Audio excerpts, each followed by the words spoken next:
Bismillahirrahmanirrahim. Assalamualaikum warahmatullahi wabarakatuh. Waalaikumsalam warahmatullahi wabarakatuh. Selamat bertemu kembali dengan saya Rahmat, yang seperti biasa selalu dibantu dan didampingi oleh Bu Mariati dalam pembelajaran.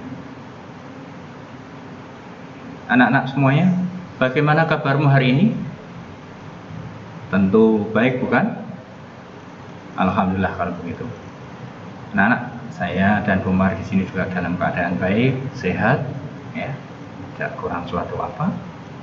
Maka kita harus bersyukur kepada Tuhan Yang Maha Kuasa, ya, karena masih memberikan kenikmatan kepada kita, sehingga kita hari ini bisa belajar lagi bersama-sama. Ya.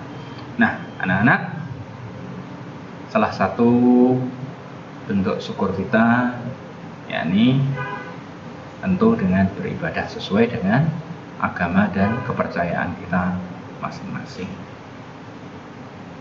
Menghormati dan menghargai orang lain, patuh dan taat kepada orang tua kita, itu juga merupakan ajaran dari agama kita. Maka itu juga harus kita lakukan semuanya. Sebagai bentuk rasa syukur kita kepada Tuhan Yang Maha Esa, kita berdoa tentunya sesuai dengan ajaran agama kita masing-masing. Hari ini kita mulai belajar dengan berdoa sesuai dengan agama dan kepercayaan kita masing-masing, dengan harapan apa yang kita pelajari dapat mudah kita pahami, mudah kita mengerti, sehingga bisa menjadi ilmu yang bermanfaat bagi kita semua. Berdoa sesuai dengan agama dan kepercayaan masing-masing. Mulai. Selesai. Anak-anak semuanya, hari ini kita kembali belajar, kita kembali berbicara tentang tema 3, benda di sekitarku. Dan kali ini kita akan belajar di subtema yang kedua, wujud benda. Anak-anak semuanya, tentu wujud benda ada bermacam-macam. Nanti akan saya jelaskan satu persatu. Nah, sekarang kita akan masuk pada pembelajaran yang pertama. Anak-anak, setiap kali belajar kita tentu mempunyai tujuan belajar.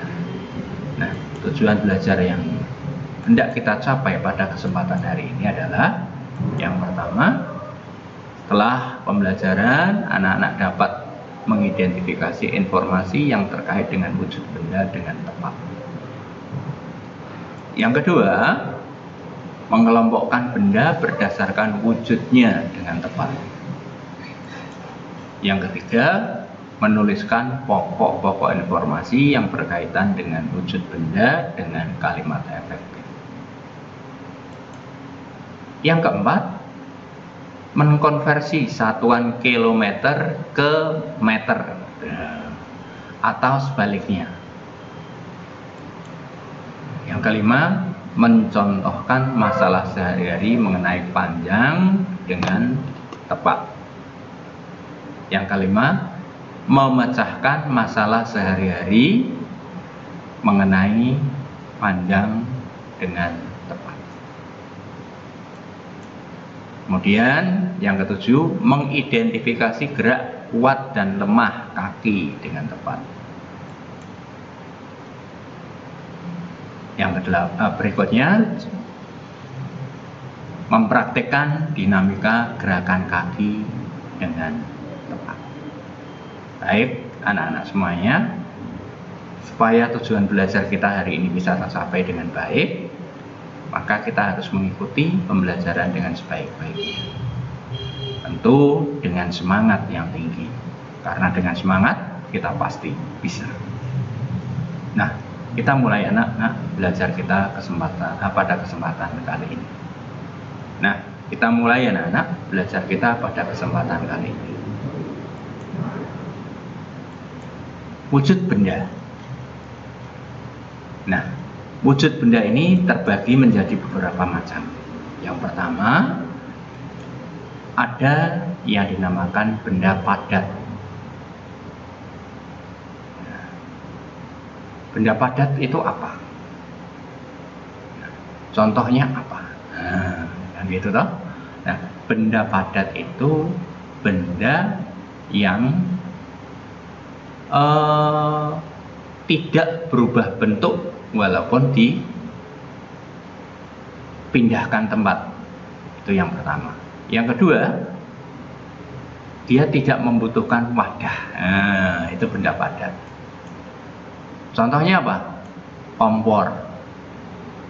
Kalau di rumah kompor, batu, apalagi radio, banyak ya Bu ya? Banyak. Buku, Meja, kursi, almari. Nah, dia tidak membutuhkan wadah. Wadah itu tempat yang supaya tidak lari ke sana kemari, itu wadah ya Bu ya. Kalau tempat tetap membutuhkan tempat.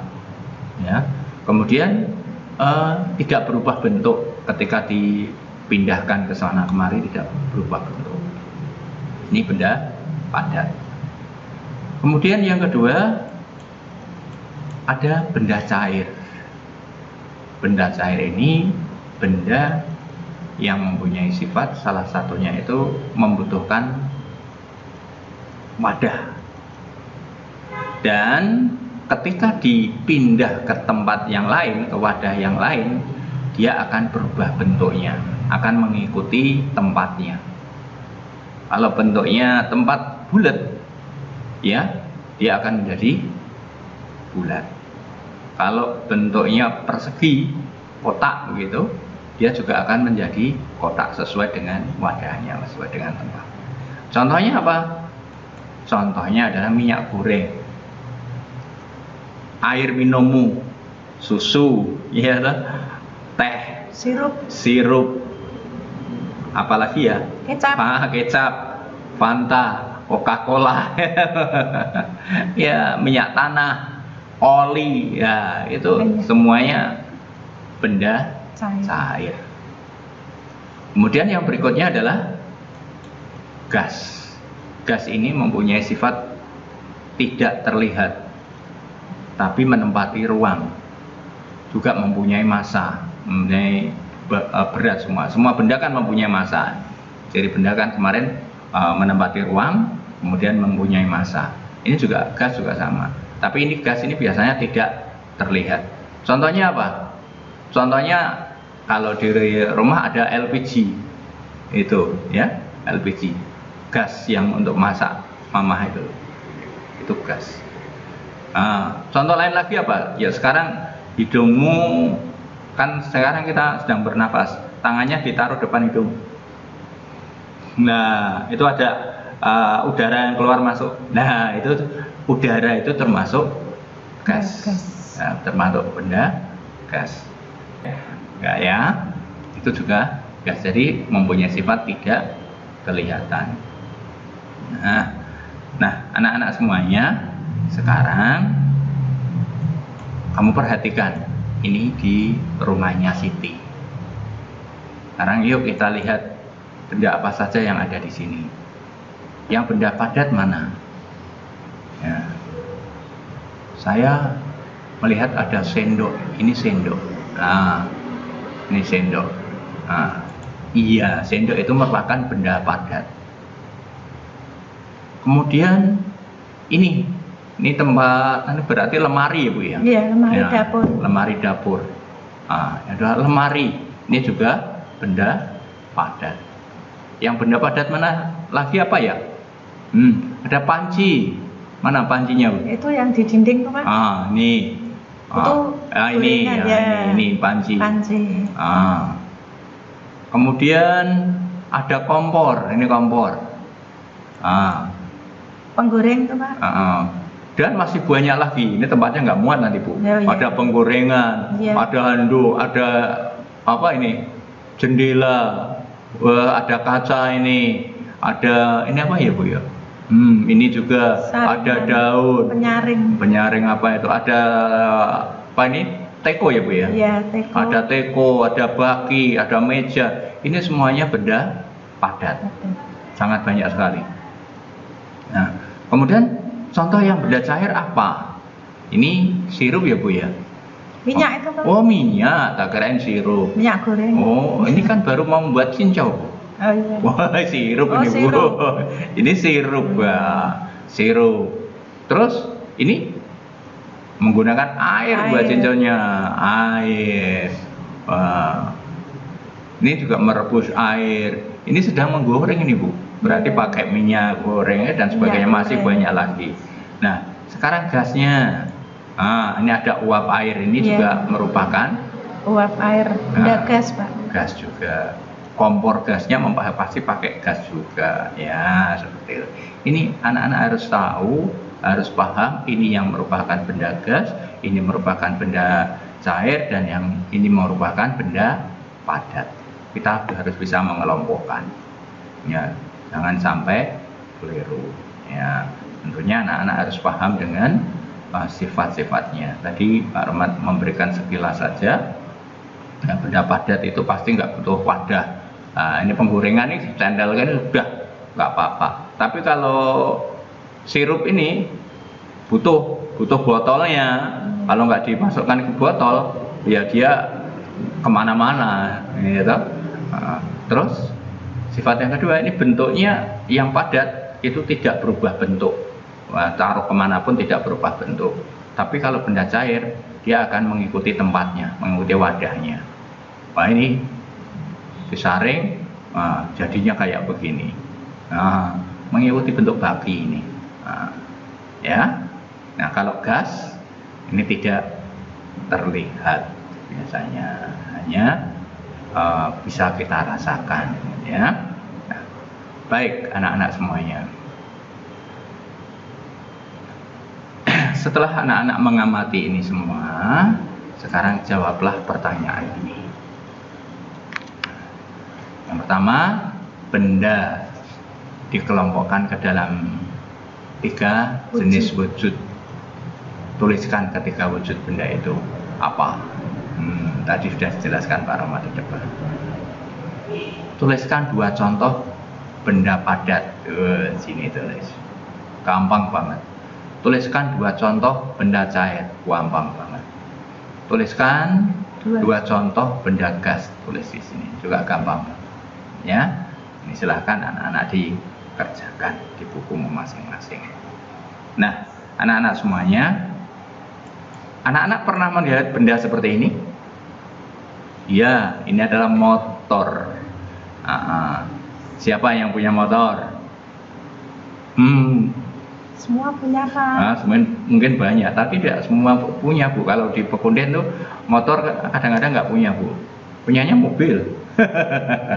Iya. Ya.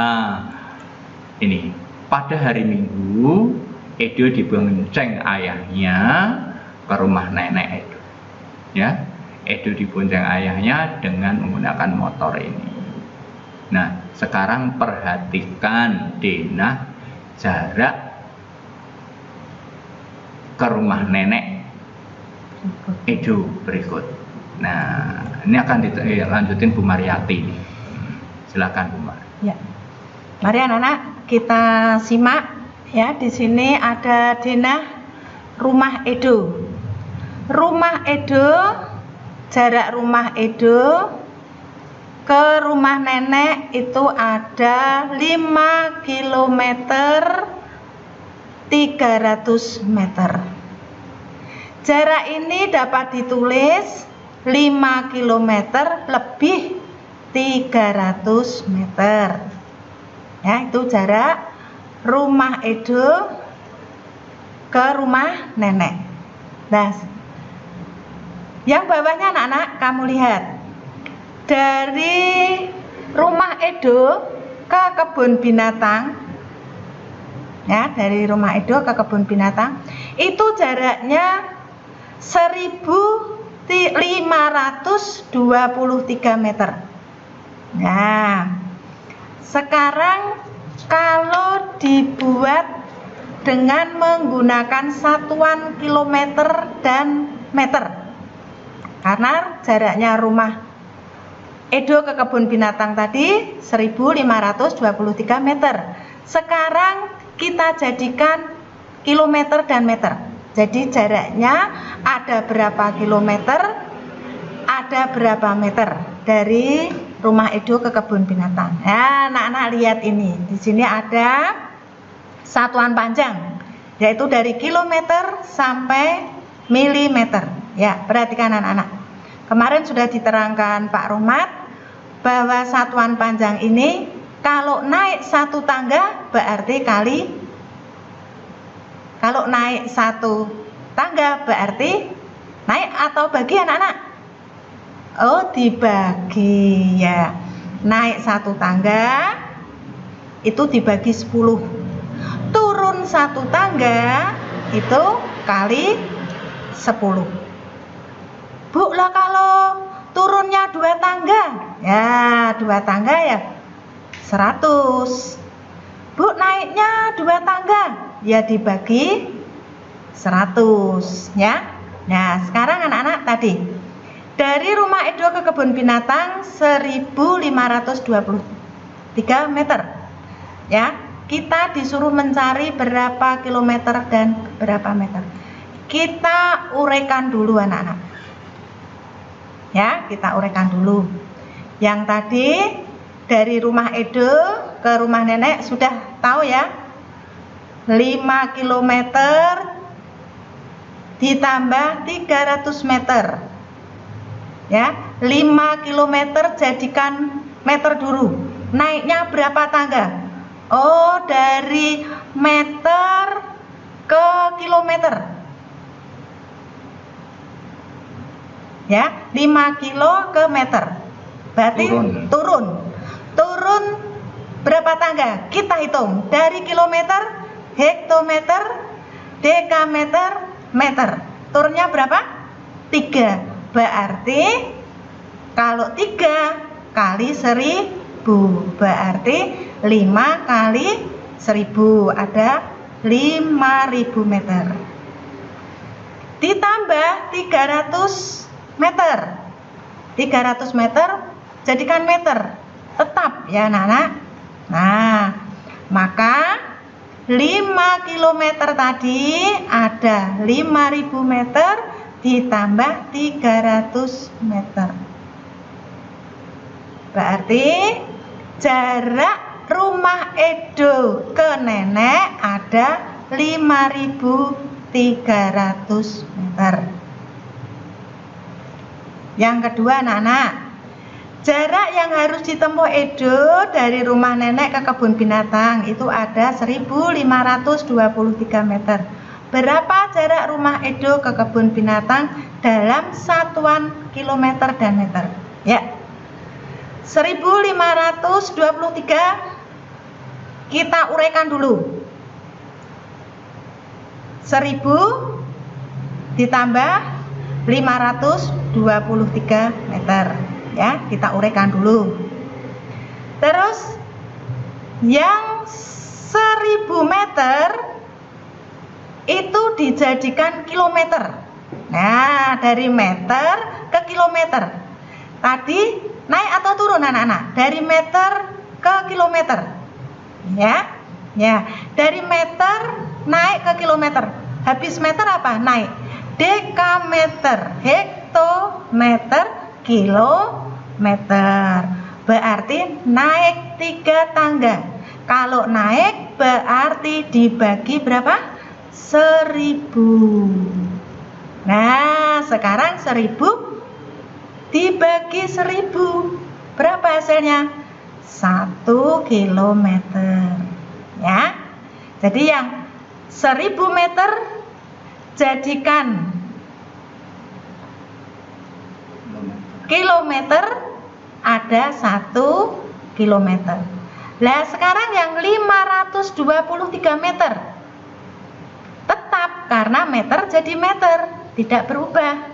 Nah, maka hasilnya rumah Edo ke kebun binatang itu ada 1523 23 meter atau 1 kilometer lebih 523 meter.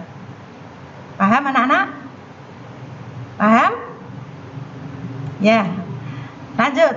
Nah, sekarang di sini ada denah juga, yaitu tentukan jarak dalam satuan meter. Nah, ini kamu disuruh menjadikan satuan menggunakan satuan meter.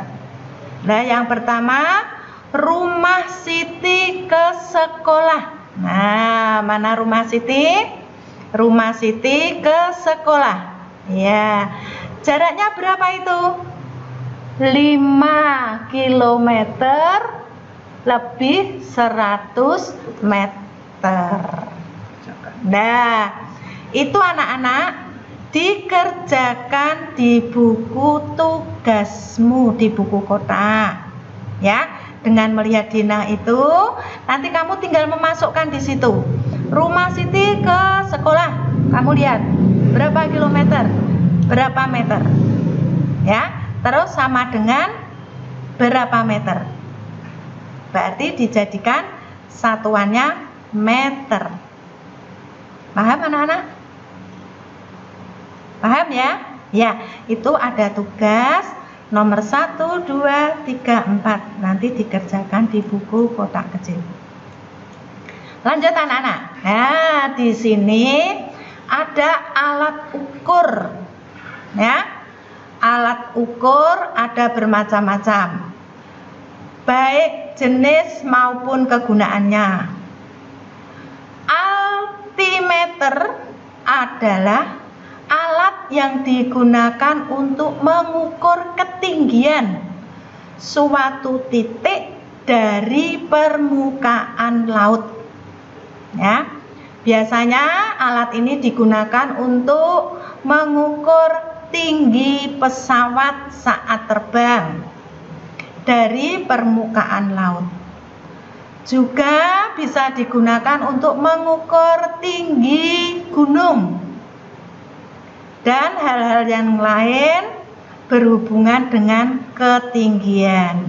Ya, nah ini contohnya pesawat terbang A terbang dengan ketinggian 3.000 meter. Nah, dari mana kok bisa tahu pesawatnya sudah tinggi, terbangnya sampai 3.000 meter? Tadi diukur menggunakan alat altimeter. Mengukurnya dari mana? Dari permukaan air laut.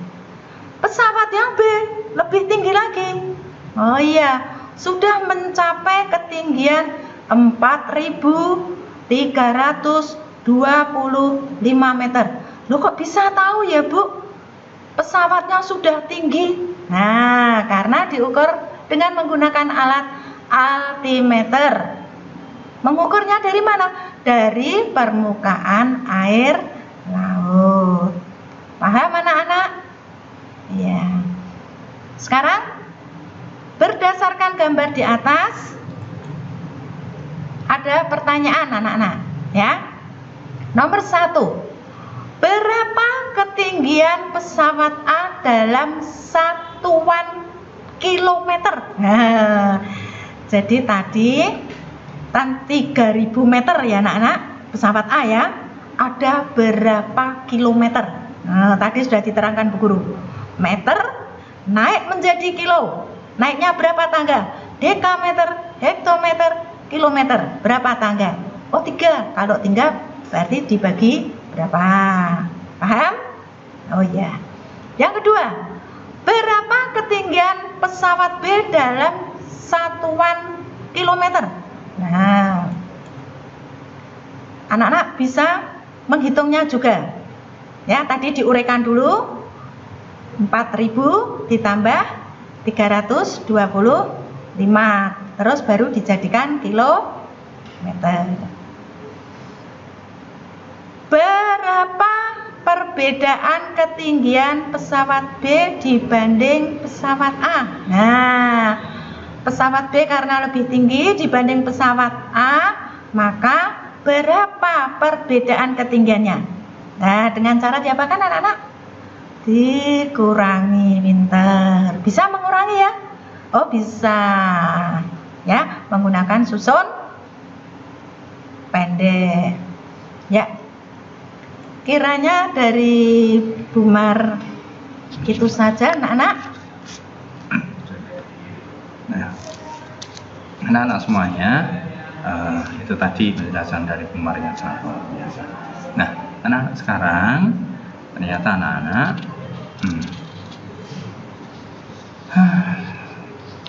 pesawat itu terbang di udara, otomatis dia terbang dengan bantuan angin ya. Angin itu bisa bertiup dengan kencang, bisa bertiup dengan lambat. Nah, anak-anak, pohon yang tertiup dengan kencang, tertiup dengan lambat, itu pasti bisa bergerak ke kanan, ke kiri, ke sana, kemari. Nah, kita akan coba menirukan gerakan dari angin yang lambat, kemudian angin yang kencang, kemudian angin puting beliung. Nah, ini adalah gerakan lambat. Ini kita menirukan gerakan tertiup angin yang lambat. Ini karena angin lambat. Ya, ini lambat. Ya. Tuh. Kemudian yang kedua adalah yang ini cepat. Cepat. Ya. Dan yang berikutnya adalah bergerak berputar seperti ini. 1, 2, 3, 4 ya, berputar seperti itu. Nah, yang terakhir, wah ini kaki. Ya, jelas anak-anak ya. Nah, baik anak-anak semuanya, ini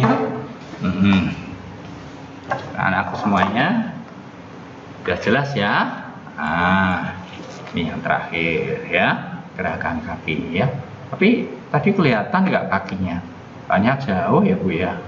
Tapi tidak apa-apa. Nanti anak-anak bisa pelajari lebih lanjut. Nah, anak-anak semuanya silahkan ini digunakan untuk berlatih. Kalau perlu bisa diiringi dengan nyanyian yang sudah kemarin kita ajari ya. Gerak pelan, bergerak cepat ya, terus balik kanan, berputar ya, gerak berputar. Kemudian yang terakhir gerak kaki lemah, gerak kaki yang cepat, jalan di tempat dengan lemah, jalan di tempat dengan cepat. Nah anak-anak semuanya, saya kira pembelajaran kita hari ini sampai sini dulu. Sampai ketemu di pembelajaran yang berikutnya.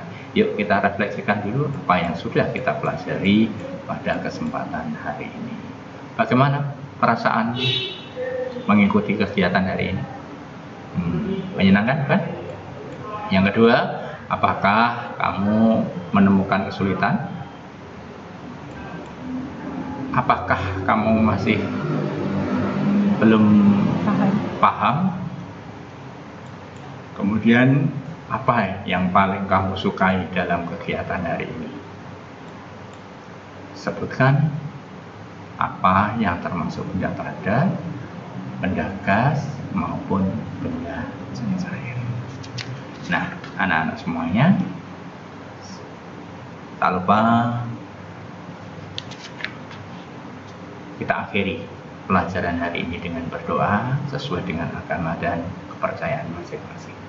Dan harapan apa yang kita pelajari bisa kita pahami dan pada akhirnya menjadi ilmu yang bermanfaat bagi kita semua.